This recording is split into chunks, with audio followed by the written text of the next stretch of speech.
करा के भेजेंगे। बार बार मैं देवतुल्य कार्यकर्ताओं का और जो प्यार भरपूर प्रहलादपुर से हमें मिलता रहता है उसका मैं शीश झुका के नमन करता हूँ। सभी 4 तारीख को वोट डालने जाएं। जो कोई जानने वाला हो, चाहे कोई प्रहलादपुर रहता हो, चाहे कोई विश्वकर्मा रहता हो, चाहे कोई लालकुआ रहता हो, आपस में संपर्क जरूर करें, क्योंकि ऐसा व्यक्ति जो 70 लाख में टिकट लेकर आया हो, 1 करोड़ वो चुनाव में लगाएगा तो वो क्या हाल करेगा इस वार्ड का, भली बात ही समझ सकते हैं हम। तो ऐसे लोगों से हमें बच के रहना चाहिए, ऐसे लोगों को दूर रखना चाहिए और हमारे मुंशी राम का हाथ मजबूत करके जो विकास की लहर वो हमारी चलती रहनी चाहिए। क्यों यहाँ बिल्कुल एकदम राम राज है, किसी को कोई दिक्कत नहीं, किसी को कोई परेशानी नहीं। इसलिए हम आप सबसे हाथ जोड़ के निवेदन करते हैं कि मुंशी राम को भारी मतों से विजय बनाए, ताकि हम हमारे लोकप्रिय सांसद का विश्वास हमारे ऊपर बरकरार रहे। क्यों 4 बार से आपने आशीर्वाद नगर निगम को दे रखा है, 5वीं बार भी आप आशीर्वाद देंगे, ये हमें भरोसा है। बोलने के लिए तो बहुत कुछ है, मैं अपनी बात को यही समाप्त करता हूँ और सबको बहुत बहुत धन्यवाद करता हूँ कि हमारे नगर निगम के जो 4 तारीख को वोट होनी है उस पर ध्यान रखते हुए कमल के सामने वाला बटन दबाएं और भारतीय जनता पार्टी को मजबूत करें। जय हिंद, जय भारत।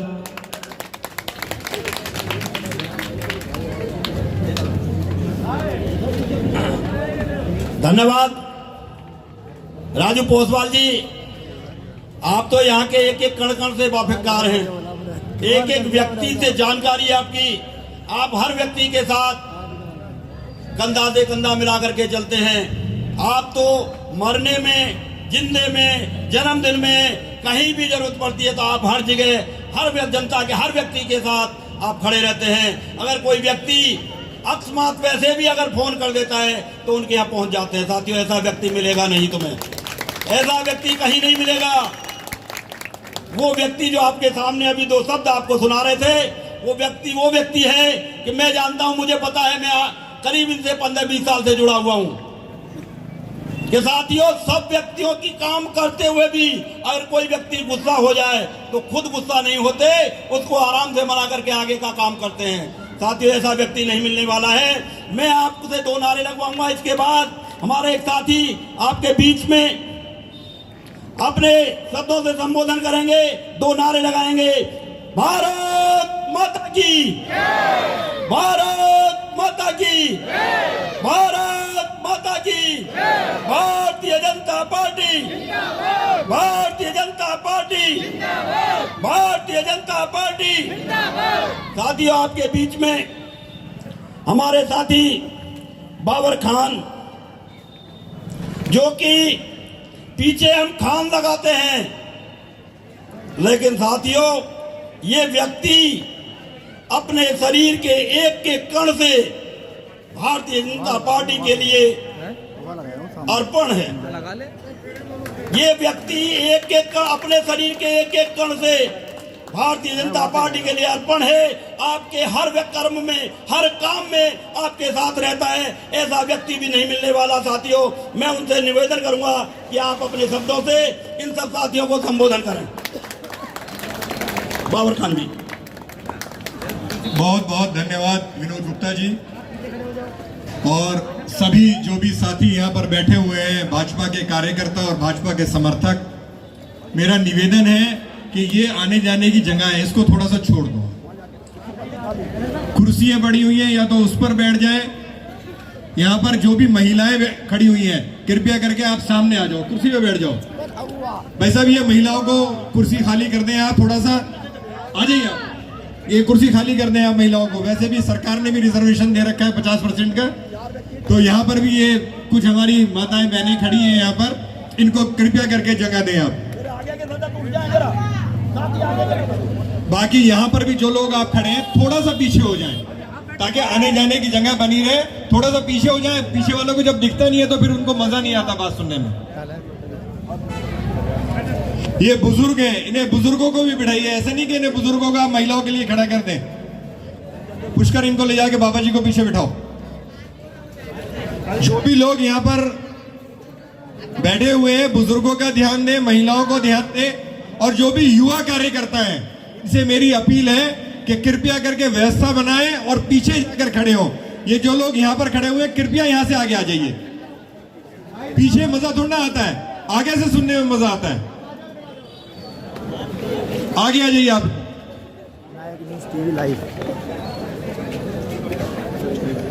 लाइव चला दिया। हमारे बीच मंच संचालन कर रहे हैं आदरणीय बड़े भाई विनोद गुप्ता जी, पूर्व निगम पार्षद बड़े भाई राजपाल पोसवाल जी, हमारे बीच बहुत एक लंबे समय से समाज सेवा कर रहे भाई हरि सिंह प्रधान जी, और हमारे बुजुर्ग, हमारे वरिष्ठ कार्यकर्ता भाई आर.आई. शर्मा जी, हमारे बीच आरजेड ब्लॉक से प्रधान भाई सुरेंद्र खारी जी, और एचआर ब्लॉक से आरडब्ल्यूए के प्रधान भाई प्रेम सिंह राजपूत जी, और लालकुआं से हमारे भाई तेजपाल जी, और हमारे जो नगर निगम के प्रत्याशी भाई मुंशी राम जी हमारे बीच में हैं। जोरदार तालियों से मित्तल चौक पे एक बार देखिए, अभी भी जो आगे के लोग बैठे हुए हैं 20-25% वही ताली बजा रहे हैं, मैं देख रहा हूं। पीछे के लोग ताली नहीं बजा रहे हैं। जोरदार तालियों से भाई मुंशी राम जी का स्वागत करें, ताकि उनको पता लगे कि हाँ, मित्तल चौक पर मैं गया था, इतना भव्य स्वागत मेरा हुआ। जोरदार तालियों से एक बार मुंशी राम जी का स्वागत करें।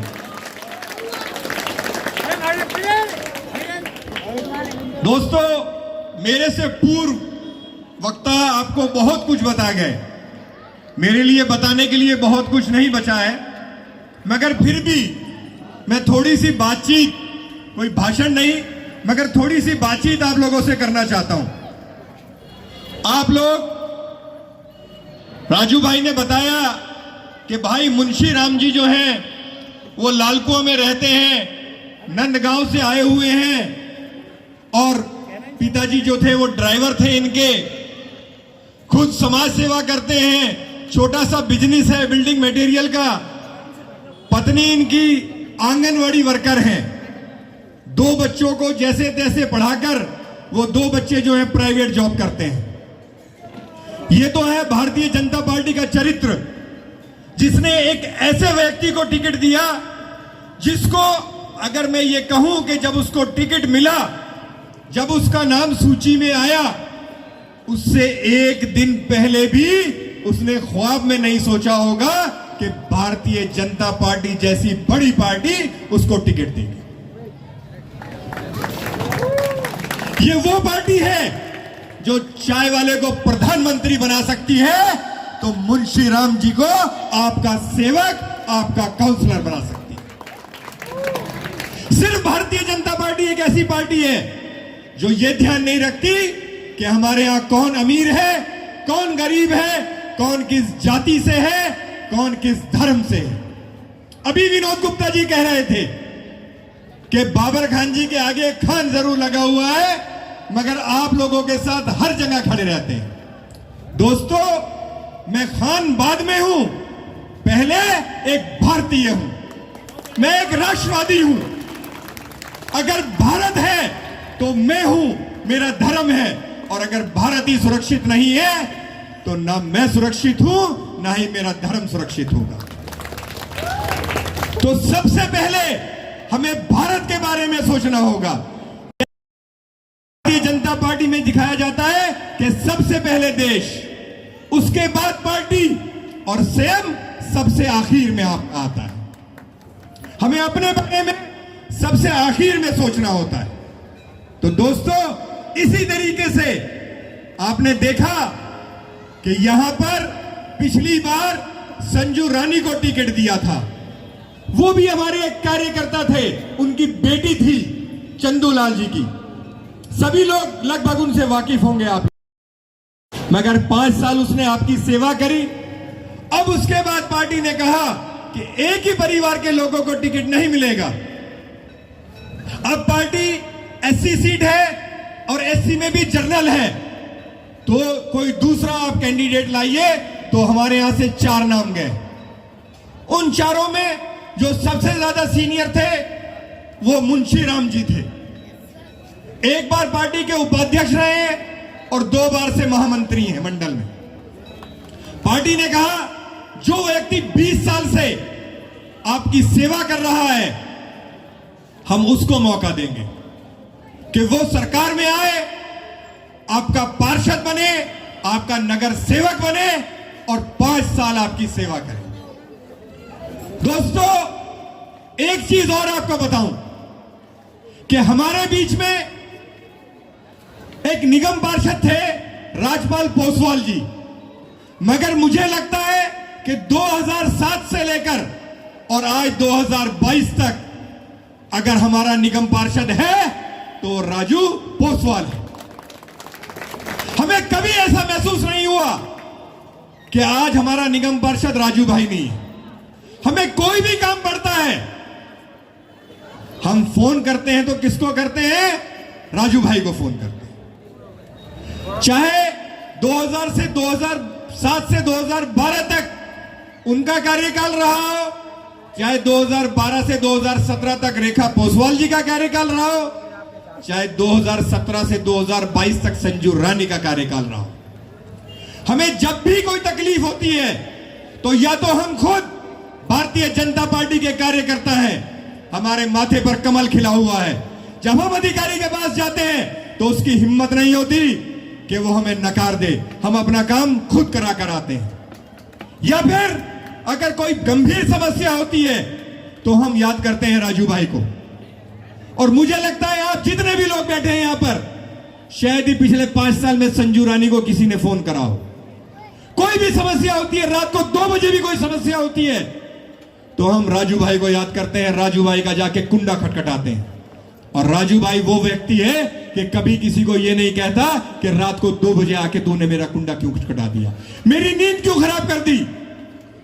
कई बार मैंने ऐसा देखा है कि राजू भाई थाने में कोई प्रॉब्लम हो गई, कोई झगड़ा हो गया, किसी के साथ कोई ज्यादती हो रही है तो 2 बजे वो व्यक्ति आया और सुबह 6 बजे राजू भाई थाने से वापस आए और 6 बजे आने के बाद फिर आप लोगों की सेवा में लग गए। उस व्यक्ति, वो धन्य व्यक्ति कि जो मोदी जी तो कहते हैं कि 18 घंटे सेवा करते हैं, मैं ये कहता हूं आपका नगर सेवक राजू पोसवाल 24 घंटे आपकी सेवा करता है। जोरदार तालियां एक बार राजू भाई के लिए बजाएं, उस व्यक्ति के लिए जो आपके लिए तत्पर रहता है, 24 घंटे आपकी सेवा में लगा रहता है। और दोस्तों, मैं तो जगह जगह जब जाता हूं, लोगों को बैठक देने जाता हूं, उनको संबोधित करता हूं तो मैं ये कहता हूं कि जैसे दिवाली पर, क्रिसमस पर, होली पर, ईद पर आप देखते हैं कि मार्केट में ऑफर लगा होता है, एक के साथ एक फ्री, बाय 1 गेट 1 फ्री।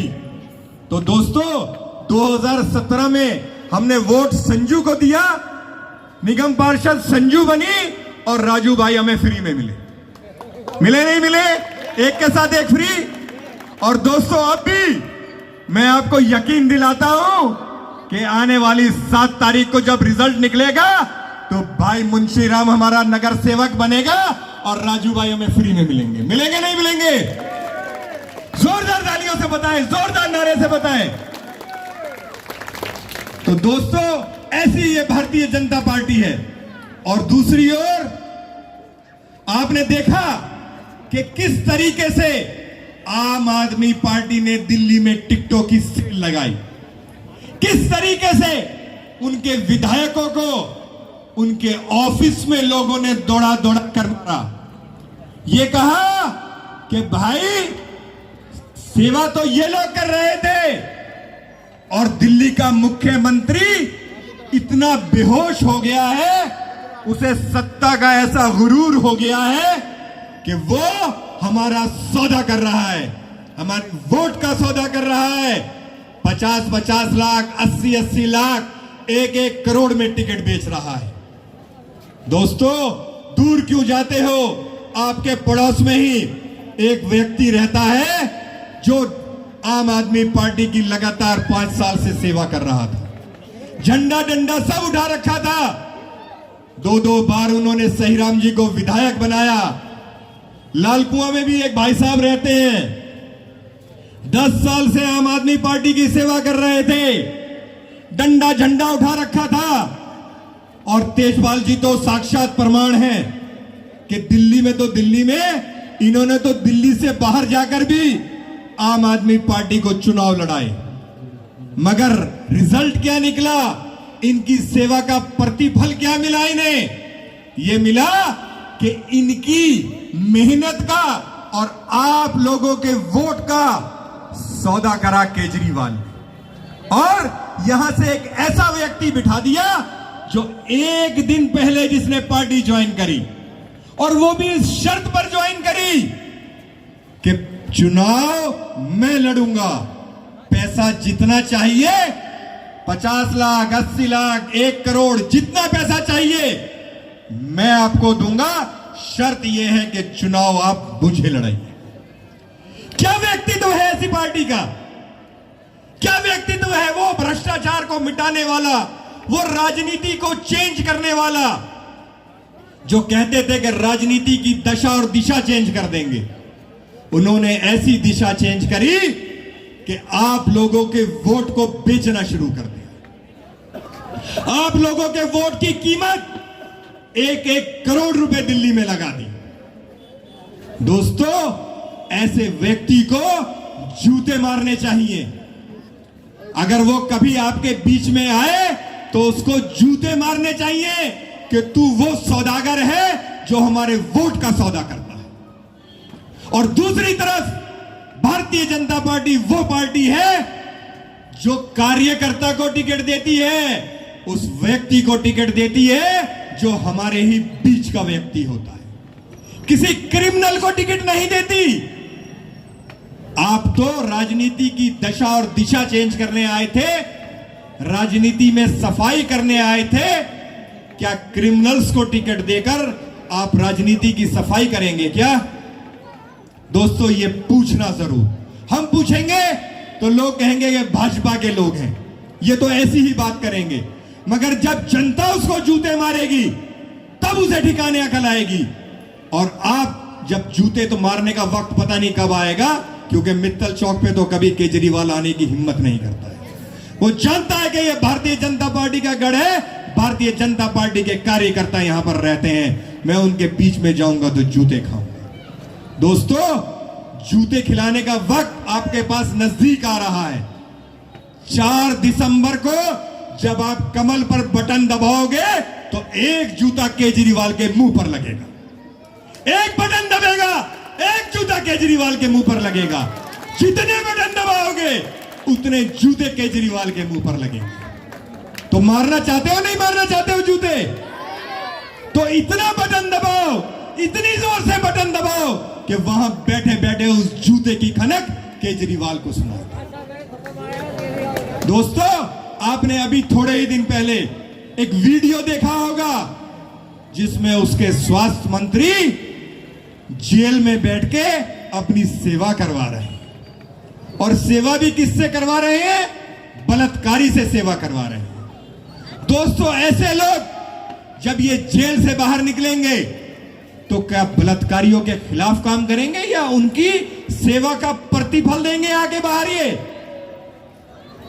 जो आदमी जेल में सेवा कर रहा है उसको ये सजा नहीं दिलवाएंगे, बल्कि उसकी सजा पर रोक लगवाएंगे, उसकी सेवा का प्रतिफल देंगे कि तूने बहुत मेरी मालिश करी है, बहुत हाथ पैर दबाए हैं, बहुत मेरा बिस्तर साफ करा है।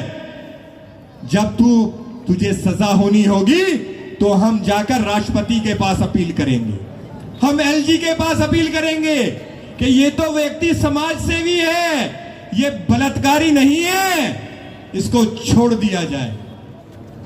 तो ऐसा चरित्र है इस पार्टी का जो ये कहते हैं आम आदमी की पार्टी है। ये आम नहीं है, ये अब कुछ खास क्रिमिनल्स की पार्टी बन गई है।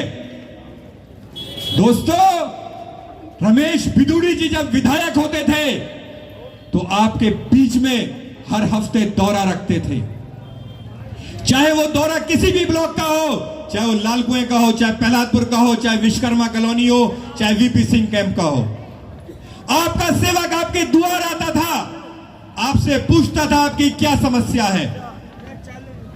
एक आम आदमी पार्टी का विधायक जो गलती से, बदनसीबी से हमारे ऊपर मुसल्लत हो गया। वो तो कभी किसी का अगर देहांत हो जाता है उसको कंधा देने तक नहीं आता। वो आपसे आके क्या पूछेगा कि आप लोगों के क्या हालचाल है, आपकी क्या समस्या है। आता है क्या कभी?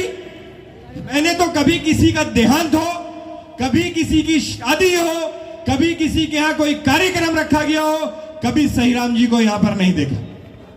आपने देखा हो तो मैं कह नहीं सकता। दोस्तों, हालात यहां तक खराब है कि इस टाइम चुनाव माहौल चल रहा है। चुनावी माहौल में लोग, नेता 12-12 बजे तक, 2-2 बजे तक लोगों के घरों में जाते हैं। मगर सहीराम जी की हालत यह है कि 6 बजे के बाद अगर कोई उनको बुलाता है तो वो कह देते हैं कि मौसम बना हुआ है, मैं इस हालत में नहीं हूं कि आपके घर आ सकूं। कल सुबह नहा धो लूंगा, फिर होश में आऊंगा, तब आऊंगा आपके घर। ये ताली बजाने की बात नहीं है, ये शेम की बात है, शर्म की बात है कि ऐसा विधायक बदकिस्मती से हमें मिला हुआ है। एक रमेश बिधूड़ी जी जो आज सांसद है, बदरपुर से लेकर पालम तक क्षेत्र है, हिंदुस्तान की सबसे बड़ी लोकसभा अगर किसी को मिली हुई है तो वो रमेश बिधूड़ी जी को मिली हुई है। मगर उसके बावजूद सुबह 6 बजे से रात को 2 बजे तक आपकी सेवा में लगे रहते हैं। आज भी कोई व्यक्ति फोन करता है, कोई कार्यकर्ता फोन करता है तो उसका फोन उठाते हैं कि बता भाई तेरी क्या समस्या है। और अगर फोन कहीं मीटिंग में होते हैं, कहीं मंच पर बोल रहे होते हैं तो ये कहते हैं कि फौरन कॉल बैक आती है। ये कार्यकर्ता, ये लोग बताते हैं कि कॉल बैक आती है कि बताओ आपकी क्या समस्या थी। दोस्तों, ऐसा विकास पुरुष जिसने क्षेत्र का कायाकल्प कर दिया। मुझे याद है जब वो विधायक थे तो हम कहते थे कि भाई साहब पानी की बड़ी समस्या है, ट्यूबवेल खराब हो जाते हैं, टाइम पर सही नहीं हो पाते, हमारे लोग परेशान हो जाते हैं। तो वो कहते थे कि मैं क्या करूं, बदकिस्मती है कि जब जब मैं विधायक बना भाजपा की सरकार नहीं आई। एक बार मेरे हाथ में डंडा आने दो, ये सरकारी डंडा जब मेरे हाथ में आ जाएगा 1 महीने के अंदर अंदर तुम्हें गंगा जल पिला दूंगा। दोस्तों, ऊपर वाले ने उनकी बात सुनी। 2014 में वो सांसद बने और भारतीय जनता पार्टी की प्रचंड बहुमत से सरकार आई।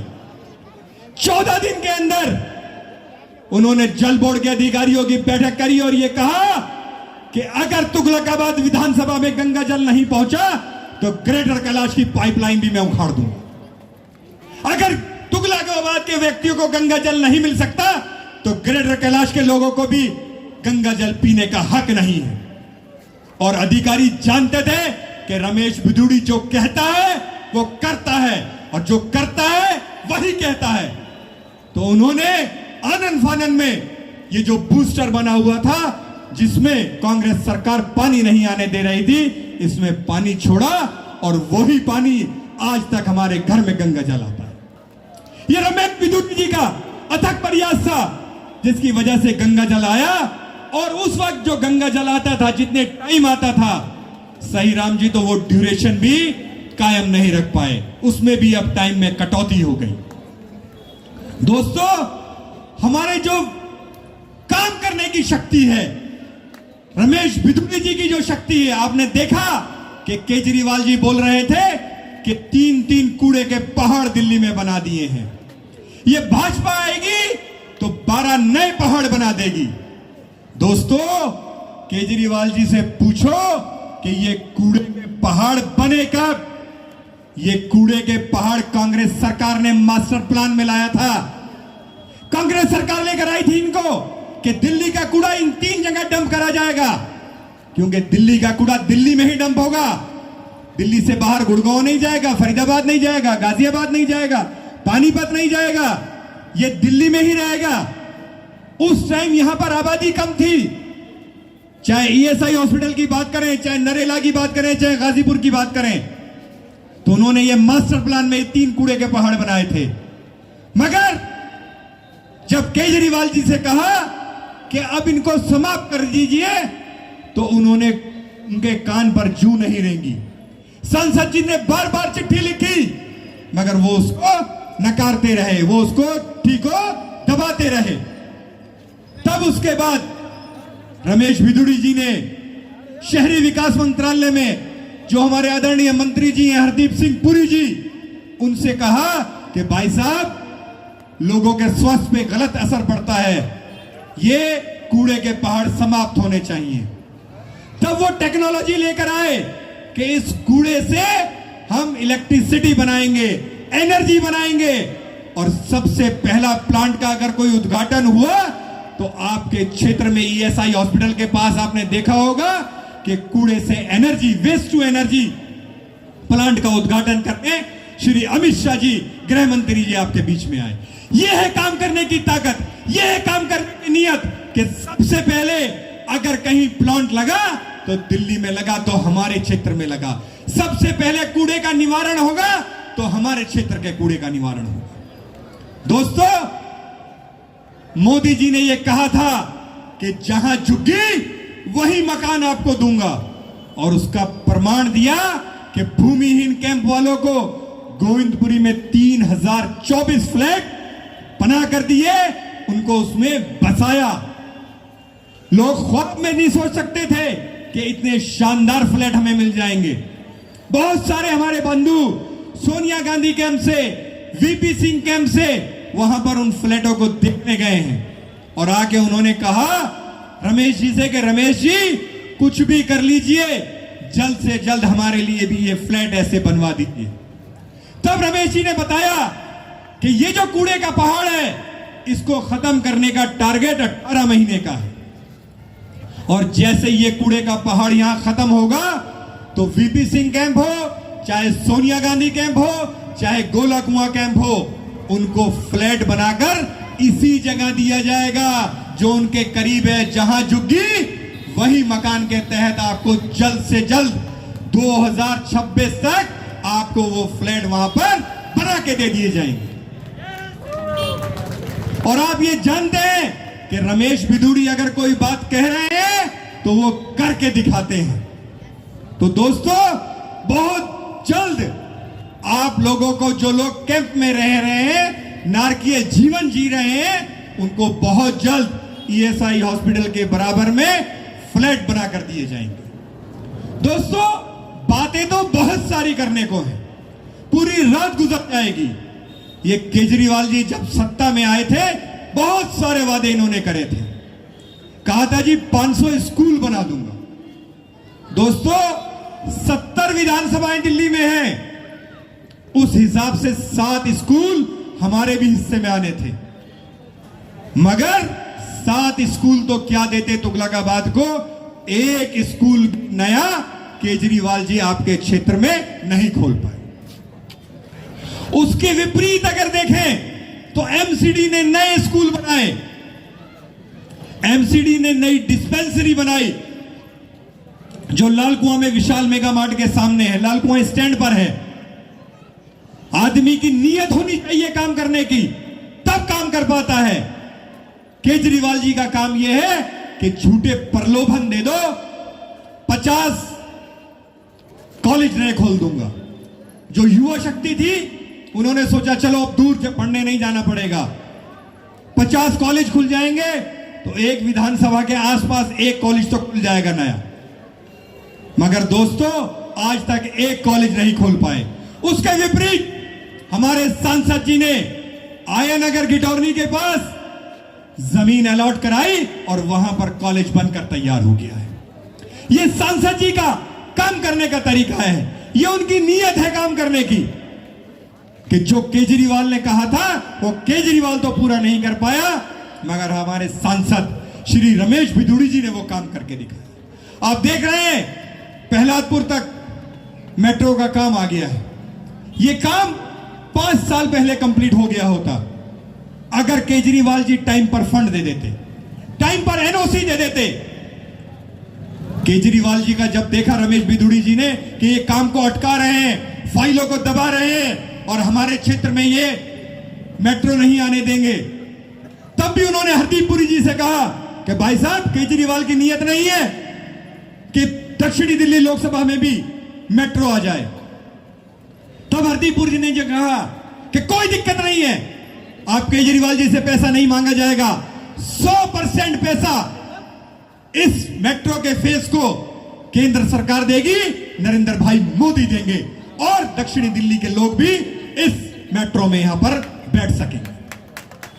बहुत जल्द 2024 के चुनाव से पहले आप लोग उस मेट्रो में बैठेंगे जो आपके घर के सामने से जाएगी। तो दोस्तों, ये काम करने की नीयत होती है, ये काम करने का जज्बा होता है जो हमारे सांसद रमेश बिधूड़ी के अंदर है, हमारे निगम पार्षद राजू पोसवाल के अंदर है।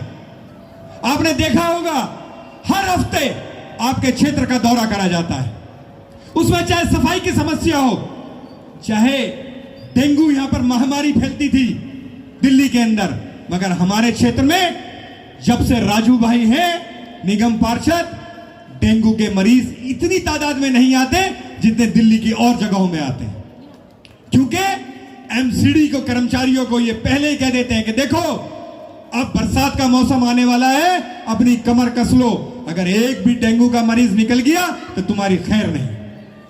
ये काम करने का तरीका है।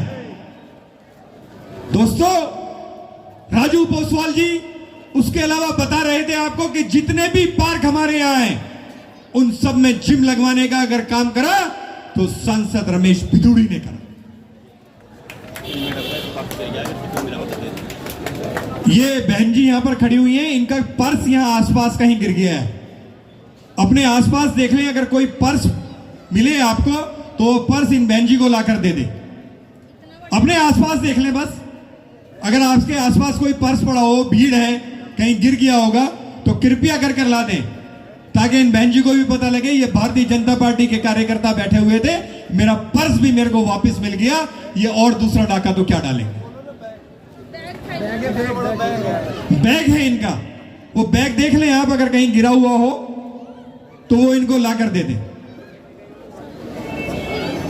दोस्तों, नरेंद्र भाई मोदी देश की अस्मिता के लिए काम करते हैं और केजरीवाल जी फौज पर सवाल उठाते हैं।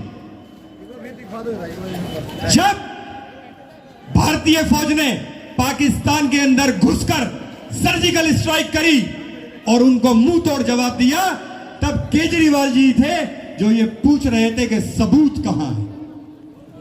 ऐसा व्यक्ति जो देश की अस्मिता के ऊपर एक धब्बा है, जो देश के फौजियों पर सवाल उठाता है और बाद में ये कहता है कि मैं दिल्ली का मालिक हूं। अरे नरेंद्र भाई मोदी तो देश ने उनको 2-2 बार सत्ता पर बिठाया, प्रचंड बहुमत दिया, उसके बाद भी अपने आप को आपका सेवक कहते हैं। इन केजरीवाल जी को इतना घमंड हो गया कि ये सत्ता के नशे में इतने चूर हो गए कि अपने आप को दिल्ली का मालिक बताने लगे। दोस्तों, बाहर जब हम जाते हैं तो लोग कहते हैं कि दिल्ली तो रेवड़ियों में बिक जाती है, मगर दोस्तों वो रेवड़ी अभी अब खत्म हो गई। अब आपके जो बिल आए होंगे उसमें जिन्होंने सब्सिडी के लिए अप्लाई करा, सिर्फ उन्हीं को सब्सिडी मिली, बाकी किसी को सब्सिडी नहीं मिली। और दिल्ली के साथ तो सौतेला व्यवहार यह है कि पंजाब में 300 यूनिट बिजली फ्री देते हैं, मगर दिल्ली में सिर्फ और सिर्फ 200 यूनिट बिजली। हमारे बीच हमारे लोकप्रिय सांसद श्री रमेश बिधूड़ी जी पधार चुके हैं। जोरदार तालियों से एक बार रमेश जी का स्वागत करें। भारत माता की वंदे। श्री रमेश बिधूड़ी, श्री रमेश बिधूड़ी। अब मैं माइक विनोद गुप्ता जी को देता हूं, वो मंच का संचालन करें और स्वागत करें। सभी मित्तल चौक के और प्रहलादपुर वासी, मैं उनसे हाथ जोड़कर निवेदन करता हूं कि आप सब अपनी अपनी कुर्सियों पर बैठ जाएं, सब अपनी अपनी कुर्सियों पर बैठ जाएं। जो साथी इधर उधर खड़े हैं, मैं उनसे निवेदन करता हूं, जो साथी वहां खड़े हुए हैं वो सब कुर्सियों पे आकर के बैठ जाएं। भाई यहाँ जो जितने भी साथी खड़े हैं, ये सबसे मेरा निवेदन है, साथियों मेरी बात सुनो, धीरे धीरे वो बेचारे उनको दिखाई भी नहीं दे रहा, आप आगे बढ़ते चले आ रहे। सब कार्यकर्ता भारतीय जनता पार्टी के हो, सब भारतीय जनता पार्टी कार्यकर्ता कुर्सियों पे पहुंच जाऊंगा, कुर्सियों पे पहुंच जाए सब। भाई मैं हाथ जोड़ रहा हूं सबको, आप यहाँ से सब पीछे चले जाए, कुर्सियों पे पहुंच जाए। साथी भाई भाई थोड़े साथी आगे वहां निवेदन। साथियों अभी आपके बीच में हर बार की तरह हर इलेक्शन में इस चौक पर आपके चाहने वाले, आप उनको चाहने वाले श्री रमेश बिदुड़ी जी बीच में आपके बीच में आ चुके हैं। मैं यहीं से अभी स्वागत की क्रिया शुरू करूंगा, उसके बाद आपको संबोधित करेंगे हमारे दो आदमी चार आदमी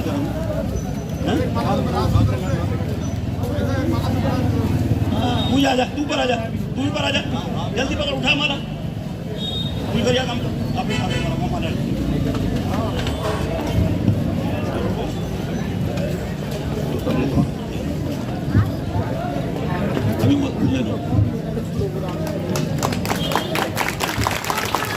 इसके बाद हमारे भाई साहब प्रधान जी प्रेम सिंह जी स्वागत करेंगे और स्वागत मुंशी राम जी का करेंगे। खारी जी, आर.आई. शर्मा जी, मुंशी राम जी का आपने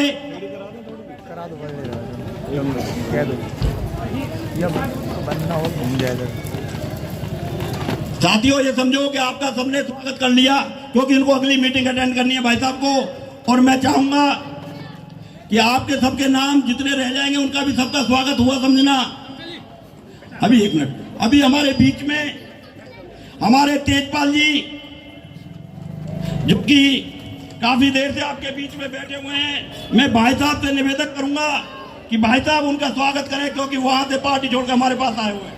तेजपाल जी, भाई तेजपाल जी।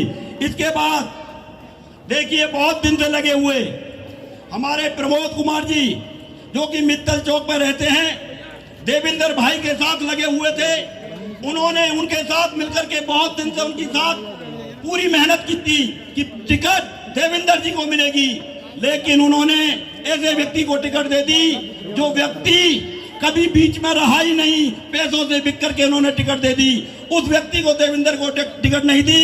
इस कारण हमारे प्रमोद कुमार जी और उनके सभी साथी ऊपर आए और उनका मालाओं से स्वागत करें।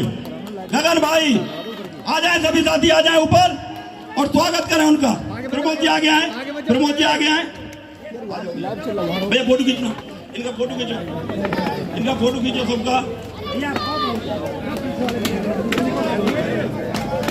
यही रहो भाई, हम अब तुम्हारे लाइव की भारतीय जनता पार्टी, भारतीय जनता पार्टी, भारत माता की, भारत माता की। श्री रमेश बिदुड़ी जी, श्री रमेश बिदुड़ी जी। ये पीछे से मुड़ जाएंगे लोग भाई, पीछे जाओ, पीछे जाओ। एक माला और देना भैया, एक माला और दो, दो माला दे दो। इन दोनों का स्वागत, गगन भाई इनका स्वागत। ये बच्चों को पीछे अभी प्रमोद जी का स्वागत हमारे भाई साहब रमेश बिदुड़ी जी करेंगे। नहीं भाई नहीं, अरे भाई, अरे बड़े भाई बहुत बढ़िया, तुम पूरा हो गया हमारा मित्तल चौक पूरा ही हो गया। जो थोड़ा बहुत कटाक्ष रहता था वो भी खत्म हो गया, सब भाई साथ आ गए। चलो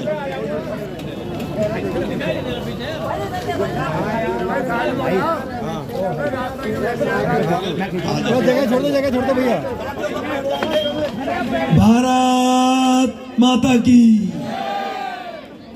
देखो जी, आवाज जब विनोद जी बोल रहे थे 2003 वाली थी, हम बोल रहे हैं तो आवाज ये 2015 वाली कर दिया आपने। 2003 वाली आवाज होनी चाहिए। भारत माता की। ये हुई ना दमदार, पहलादपुर वालों की दमदार बात। यहाँ उपस्थित आदर के योग्य हमारे बुजुर्ग आदरणीय लाला सुनेरी लाल गुप्ता जी, भाई महिपाल जी, गुड्डू, भंवर सिंह जी, खारी साहब, हमारे बड़े भाई आर.आई. शर्मा जी, मांगेराम जी, बाबूलाल जी, गोपाल प्रसाद अग्रवाल जी, ओम प्रकाश पंडित जी, चेतराम जी, भाई रिचपाल जी, श्रीचंद जी, भाई कृष्ण मुरारी गुप्ता जी, भाई चंद्र प्रकाश गोयल जी, आदरणीय कालू जी, राणा जी, भाई विनोद जी, राजू जी, विक्की गोयल जी, राम गोपाल जी, रंजन जी, बबलू जी, प्रवीण जी, आकाश जी, मेघराज जी, सुनील जी, सुभाष पंडित जी, ज्ञानेश जी, कालीचरण जी, विजय साहब, भीम बाबा, डॉक्टर जनता क्लिनिक वाले डॉक्टर साहब, सम्मान के योग्य प्रहलादपुर के RWA के लंबे समय तक प्रेसिडेंट रहे आदरणीय प्रेम सिंह जी राजपूत, मंच का संचालन कर रहे अभी भाई विनोद जी, भाई बाबर जी, और हम सबके प्रत्याशी भाई मुंशीराम जी और प्रमोद जी, जो उनकी टीम, सभी का मैं अभिनंदन करते हुए उपस्थित मेरी बहनें, नौजवान साथी, आप सबके चरणों में मैं प्रणाम करता हूं। ये मित्तल चौक प्रहलादपुर ये ऐतिहासिक हो गया है।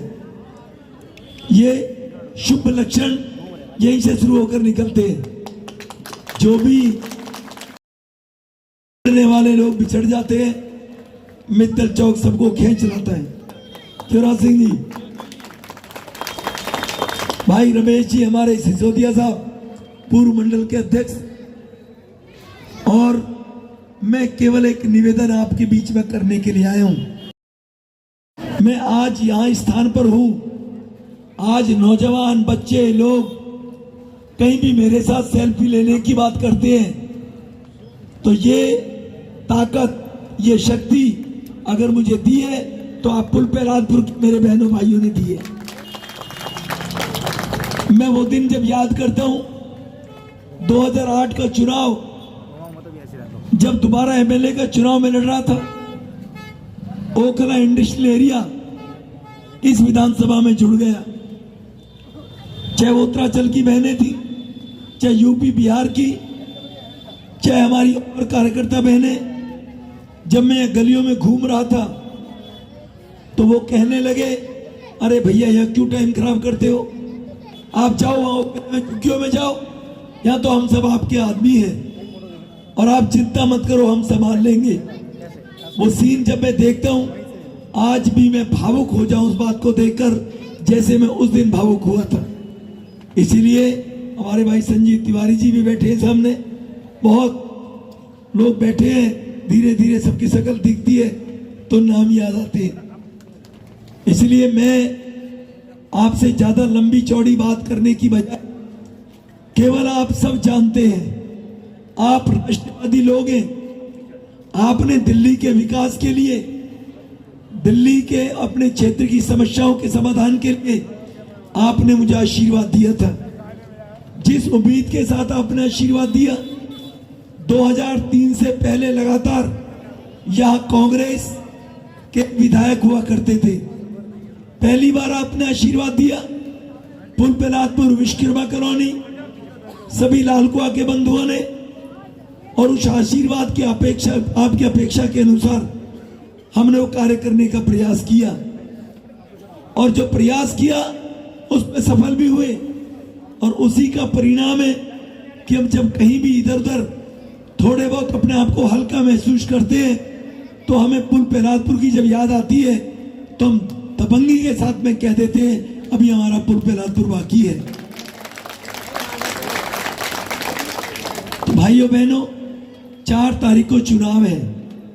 भाई इंदर जी भी बैठे हैं। चुनाव में मुंशीराम जी हमारे गरीब परिवार का कार्यकर्ता, जो भारतीय जनता पार्टी का विशिष्ट रूप से कार्यकर्ता है, इसके पास प्रमोद भाई 60 लाख रुपए नहीं थे देने के लिए, 70 लाख नहीं थे, इसीलिए इसको भारतीय जनता पार्टी ने टिकट दे दी। जिनके पास 70 लाख होंगे वो तो झाड़ू वालों के पास जाएगा। तो आप अंदाजा लगाएं, जो 70 लाख 90 लाख रुपए देकर टिकट लेगा वो आपकी कैसी सेवा करेगा, आप मुझसे ज्यादा भली प्रकार से जानते हैं। भाइयों बहनों, जो विकास के काम पुल प्रहलादपुर में जिस गति से होने चाहिए थे, वो ये मानना पड़ेगा हमारी थोड़ी चूक के कारण वो पिछड़ गए। वरना ये प्रहलादपुर आज विधायक या भाजपा का होता, आपको याद करना पड़ेगा जब आपने मुझे आशीर्वाद दिया, सरकार तब भी हमारी नहीं थी, सरकार कांग्रेस की थी। लेकिन कांग्रेस की सरकार होते हुए पुल प्रहलादपुर में जब पानी लाने का काम हुआ हो, चाहे गली गली को पक्का करने का काम हुआ हो, चाहे पुल प्रहलादपुर के बीचों बीच नाला निकलता है उसको पक्का करा के और लेंटर डाल के कवर करने का काम हुआ हो, और चाहे गली मोहल्ले की सड़कों के साथ साथ हमारे यहाँ पार्कों का निर्माण विश्वकर्मा कॉलोनी के सामने से लेकर और जो पार्कों का निर्माण हुआ वो पुल प्रहलादपुर के आपकी ताकत के कारण हुआ था। लेकिन वो चूक जो हमसे हो गई, मुझसे पूर्व में बोल रहे थे बाबर भाई कि रेवड़ियों के चक्कर में हम थोड़ी गड़बड़ कर बैठे। हमारे कॉलोनी वासियों से जो गड़बड़ हुई उसका एक खामियाजा भुगत रहे हैं। भाइयों बहनों, आज पुल प्रहलादपुर को मैं विश्वास दिलाता हूं, पिछली बार हमारी पार्षद बिटिया संजू रानी थी, बेटी थी, लड़की थी, लड़की होने के कारण से थोड़ा संकोचित स्वभाव होता है। रात को देर सवेर कैसे निकले, अधिकारियों के साथ में दबाव देकर उस भाषा का उपयोग करके कैसे काम करे, उसके कारण थोड़ी ढिलाई रही। लेकिन हम मुंशी राम जी को 12 बजे भी निकलेंगे और 7 बजे भी निकलेंगे, और अधिकारी बात नहीं मानेंगे तो भाई रमेश बिधूड़ी उसके साथ है, राजपाल पोसवाल के साथ है, वो चप्पल भी निकाल सकते हैं। चप्पल निकाल सकते हो ना? पक्का निकालोगे? बोल के बिल्कुल निकालूंगा जी। तो अधिकारी बात नहीं मानेंगे तो बेटी तो हमारे समाज में हमारे संस्कार, गृहिणी जो हमारी है वो घर की लक्ष्मी होती है, और लक्ष्मी का चप्पल का मेल ही नहीं होता है। वो घर में कभी कभी कमरे में अकेले में हो जाता है झाड़ू का लक्ष्मी का मेल, लेकिन बाहर हमारी बहनें नहीं करती है। उस स्वभाव को देखते हुए यहाँ पर जो चूक रह गई पिछले साल से, मैं आपको विश्वास दिलाता हूं, इस क्षेत्र की सफाई से लेकर इस क्षेत्र के विकास को उसी प्रकार से मैं आपको कहना चाहता हूं जो 2003 में अपना आशीर्वाद दिया और 2003 से लेकर 2012-13 तक के विकास के काम हुए, उसी विकास को आगे बढ़ाने का काम करेंगे। ये जो सीवर लाइन आज तक ट्रंक लाइन में निकली है, काम जल बोर्ड का है, दिल्ली सरकार का है, निगम का नहीं है। लेकिन उसके बाद भी मुंशी राम जी के नेतृत्व में एक एक हम सब मिलकर चलेंगे और जल बोर्ड के अधिकारियों की नाक में दम करके इस सीवर को 8 साल तक इंतजार कर लिया। विधायक के बस की नहीं, केजरीवाल के बस की नहीं। मैं आपको विश्वास दिलाता हूं, उसी विधायक केजरीवाल की सरकार में कहते हुए इस सीवर को ट्रंक लाइन से जुड़वाकर यहां पर सीवर की निजात दिलाने का। केजरीवाल साहब, आप 8 साल से दिल्ली के मुख्यमंत्री बने बैठे हो, आप तो बता दो आपने 8 साल में दिल्ली में क्या किया है? केवल किनारे पे, सड़कों के किनारे एक डिब्बे मोहल्ला क्लिनिक के पास खड़े कर दिए, इसके अलावा कोई नई बात करी हो तो बता दो केजरीवाल तूने क्या किया है आज तक। मैं दावे के साथ कहकर बताता हूं भाई बहनों, हम बताएंगे हमने क्या किया है। हमने 15 साल में दिल्ली में 15,000 पार्क बनाने का काम किया है, जिनमें लोग सैर करते हैं। दिल्ली के लोग 399 पार्कों में हमने जिम, ओपन जिम, झूले, गजीबो ये लगाने का काम 4,000 पार्कों में किया है। केजरीवाल साहब, आप ये तो बता दो, ग्राम सभा की जमीन में या कहीं बच्चों के खेलने के लिए आपने 40 पार्क भी बनाए हो। केजरीवाल में दम हो, केजरीवाल के किसी रफूगर में दम हो, बता दे अगर 40 पार्क भी बनाए हो। केजरीवाल साहब, आप केवल 1,000 स्कूल दिल्ली में चलाते हो, हम 1616 स्कूल एमसीडी ने चलाए हैं। 9 लाख बच्चों को मुफ्त में भोजन, 9 लाख बच्चों को वर्दी, 9 गरीब बच्चों को जूते, गरीब बच्चों को पुस्तकें, ये सब देने का काम निगम के द्वारा दिल्ली में गरीब परिवारों को किया जाता है। आपके तो 1000 स्कूल थे, उनमें भी 16 कम हो गए केजरीवाल साहब। हमने 95 नई बिल्डिंग जो टेंटों में स्कूल रखते थे, वो टेंटों से निकाल कर दिल्ली में 95 नए भवन बनाने का काम किया। आप मुझे 10 भवन बता दो कि दिल्ली सरकार के 10 भवन बने हो भाइयों बहनों। एक स्कूल रेलवे कॉलोनी में बनाओ, बेलादपुर लालकुआ में बनाओ, हमने बनाकर दिखाए केजरीवाल साहब। केजरीवाल साहब, आप कहते थे मैं सबको परमानेंट कर दूंगा, चपरासी, चौकीदार, सिविल डिफेंस, सबको परमानेंट करने का काम करूंगा। केजरीवाल साहब, आपने तो 500 कर्मचारी परमानेंट नहीं किए, लेकिन एमसीडी ने 12,400 कर्मचारियों को पिछले 15 साल में परमानेंट करने का काम किया है, पक्का करने का काम किया है। केजरीवाल साहब, आप नड्डा साहब से पूछ रहे हो, अरे दिल्ली में इसका जवाब हम देंगे।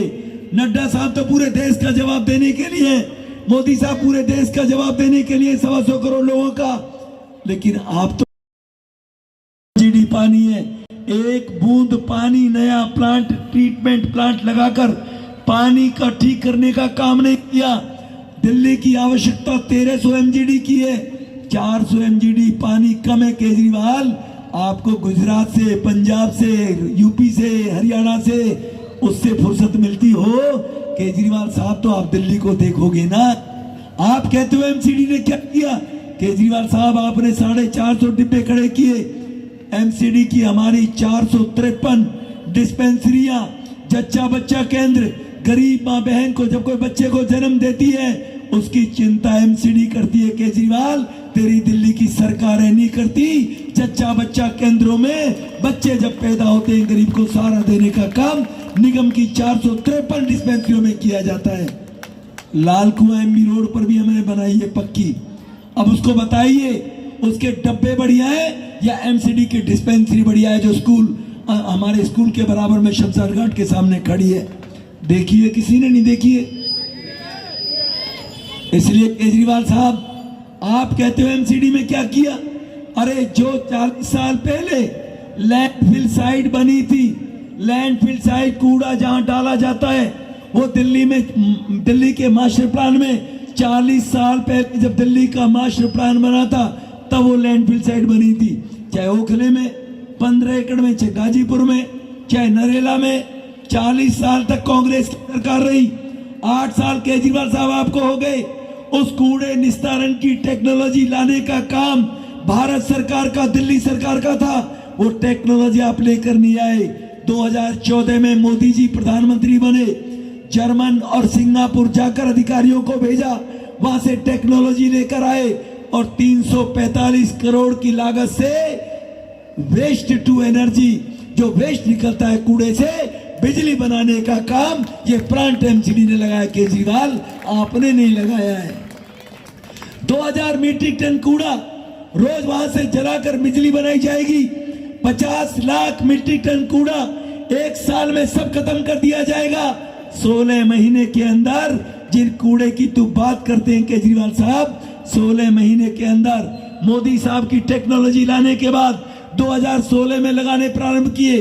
कोरोना के कारण 1.5 साल डिले हो गया, लेकिन आज वो प्लांट टोकले में चल रहा है और 16 महीने के बाद ये कूड़ा तुम क्या कब दूर करोगे केजरीवाल? ये एमसीडी ने कर दिया। आप कहने वाले तब बनते कि मैंने मेयरों को 3 बार बुलाया, 4 बार बुलाया। अरे दिल्ली के लोगों की इतनी चिंता थी तो एमसीडी के मेयरों को बुलाते, उनसे कहते कि नमामि गंगे में मुझे 2400 करोड़ रुपए मोदी ने दिए, आप भी बताओ कूड़ा हटाने के लिए प्लांट लगाने कितने पैसे चाहिए। ये मन बड़ा करना चाहिए था। दिल्ली के लोगों ने तुम्हें मुख्यमंत्री बनाया और अगर कूड़े के कारण दिल्ली के लोग सड़े तो केजरीवाल आप उसके जिम्मेवार हो, जो एमसीडी का पूरा पैसा आपने नहीं दिया केजरीवाल साहब। इसलिए भाइयों बहनों, पानी, जल बोर्ड, ट्रांसपोर्ट, हर जगह घोटाला। और तो और हमारे बच्चों के भविष्य के साथ में मजाक किया। शराब पॉलिसी ले आए, शराब पॉलिसी ले आए, सिर्फ 200-400 करोड़ रुपए खाने के चक्कर में, सिर्फ घोटाला करने के चक्कर में।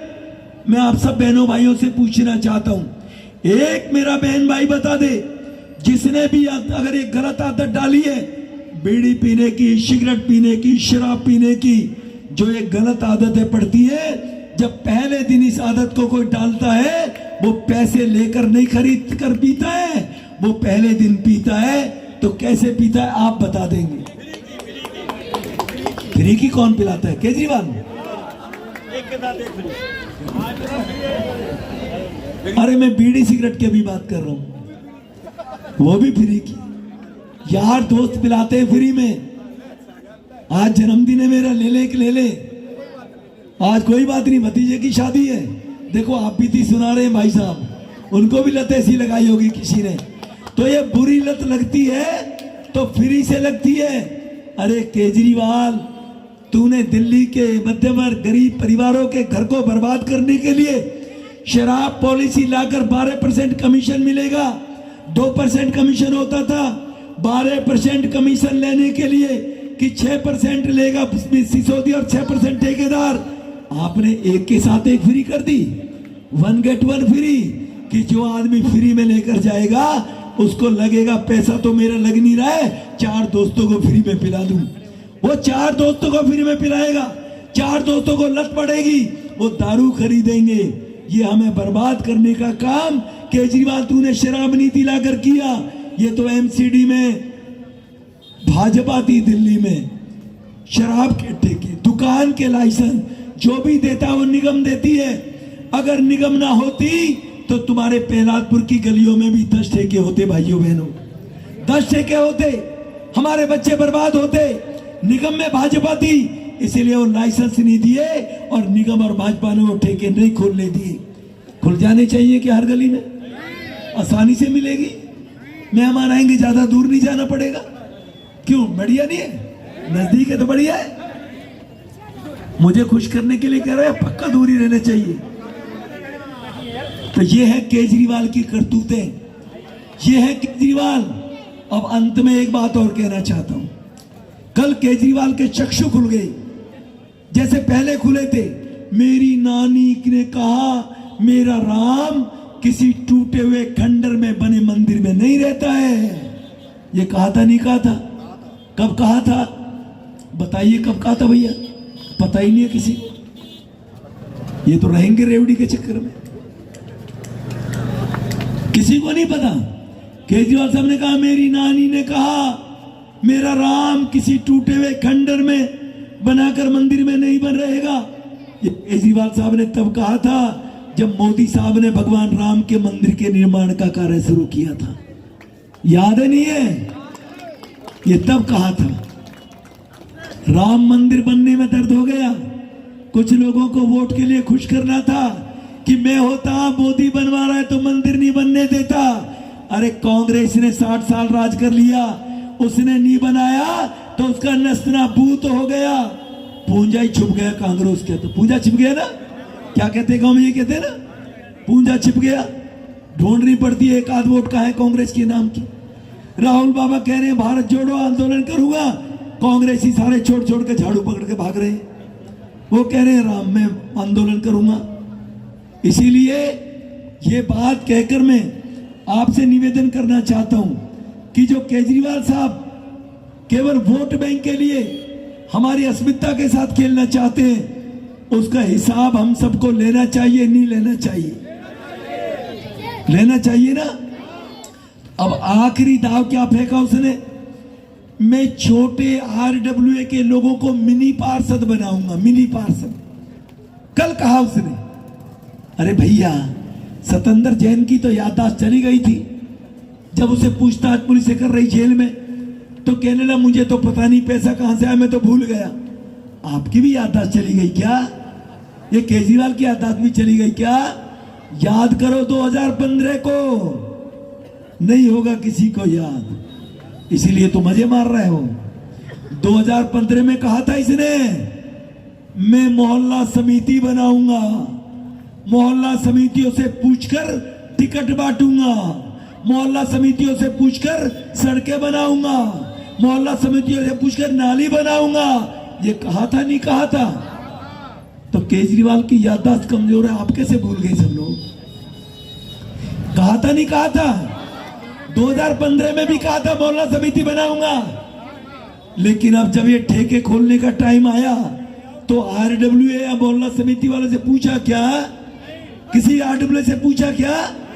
आरडब्ल्यूए के लोग धरने पर बैठ गए ठेके बंद कराने के लिए। तब तू 15 में मोहल्ला समिति आरडब्ल्यूए की बना रहा था, 70 लाख में टिकट बेच दी। ये मोहल्ला वालों से पूछकर बेची है क्या?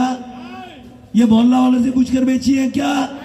अगर ये टिकट मोहल्ला वालों से पूछकर बेच देते तो प्रमोद जी को हमारे साथ थोड़ी आना पड़ता। कहाँ है प्रमोद जी?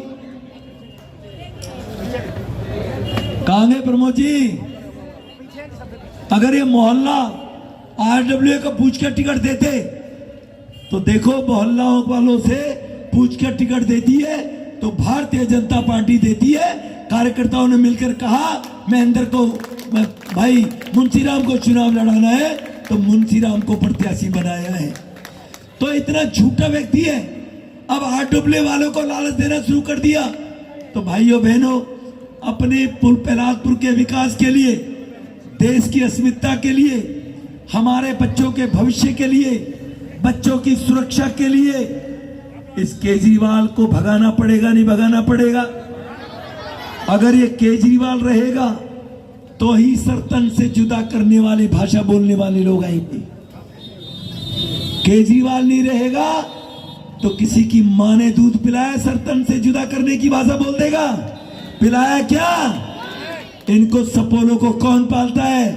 कांग्रेस पालती है, केजरीवाल पालता है, समाजवादी पार्टी पालती है, ये लोग पालते हैं। भारत के 125 करोड़ लोग, देश के प्रधानमंत्री ने कहा है सबका साथ, सबका विकास, सबका विश्वास, सभी का मिलकर प्रयास, तभी देश में सुगुरु बनेगा। और ये यहाँ पर भारत में भारत के भाइयों को लड़ाने का काम करते हैं। केवल मैं रहूं, मेरी धर्म रहे, मेरी विचारधारा रहे, बाकी हमारी विचारधारा नहीं करेगा, सरतन से कलम कर दिया जाएगा। ये भारत है क्या? ऐसा भारत है क्या हमारा? सरतन से कलम करने वालों को बर्दाश्त करेगा क्या? अगर उनको बर्दाश्त नहीं करना तो उन सपोलों को दूध पिलाने वालों को भी बर्दाश्त नहीं करना चाहिए। भाइयों बहनों, नहीं करना चाहिए ना? तो सपोलों को दूध पिलाने वाले कौन है? कौन है भैया? कौन है भैया? समझ में ही नहीं आ रही। कौन है? क्या कहा? केजरीवाल। अब समझ गया, अब समझ गया। अब मैं निश्चित होकर बिल्कुल जाऊंगा। और जब ये जागे बाहर जाकर लालच देता है 300 बिजली गुजरात में फ्री दूंगा, 3000 की पेंशन लगाऊंगा, तो इसको अब दिल्ली के लोग भी दर्पण दिखाने वाले हैं। और दिल्ली में दर्पण दिखाने में सबसे ज्यादा 80% समर्थन प्रहलादपुर के लोग देकर ये अपना नाम गौरवान्वित करेंगे। और मैं मोदी साहब को कहूंगा, मोदी साहब, ये प्रहलादपुर के लोगों ने ये इसको दर्पण दिखाने का काम किया है। बोल दूं ना जागे? 8 तारीख को वो है विधानसभा का सत्र, 8 तारीख को है, 8 दिसंबर को, और रिजल्ट आ जाएगा 7 को, आएगा 5 को, 7 को रिजल्ट आएगा। तो रिजल्ट का पर्रा साथ लेकर जाऊं ना? बेइज्जती तो नहीं करवा दोगे? पक्का ना? घर घर जाना पड़ेगा सबको, जिम्मेवारी लेनी पड़ेगी सबको। केवल मित्तल चौक पर खड़े होने से बात नहीं बनेगी। देखो, छोटा सा बच्चा कह रहा लेंगे। तो इसलिए आपका बहुत बहुत धन्यवाद। आप काफी लंबे समय से बैठे हुए। भारत माता की, भारतीय जनता पार्टी, वंदे वंदे वंदे। बहुत बहुत धन्यवाद। सभी साथियों का धन्यवाद।